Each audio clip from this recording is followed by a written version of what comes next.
Welcome to Reilly Jam, a monthly construct-only jam that will take about an hour out of your busy week. Each month we'll see new wacky challenges to test your construct skills for a chance to win Amazon vouchers and be featured on the channel.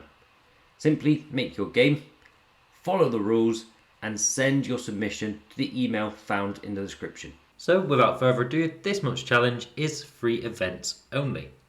Now, lots of people using the free version of Construct, I hear lots of complaints going 25 or 40 events is just simply not enough.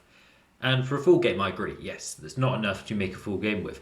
However, I think they underestimate how powerful these events are and how much you could do with 25 events. So to prove that, let's see what games you can make with just 3 of them. Now, the rules are quite simple.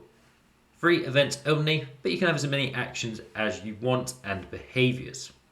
The game should take no longer than 5 minutes to play, and all scoring will be based on the creative use and how well you use those free events. So if you take a platformer game and you use your free events to make it so it's got a different keyboard control, not the most creative use of your free events. All entries should be emailed to myself by the deadline on the screen. Best of luck, and off you go.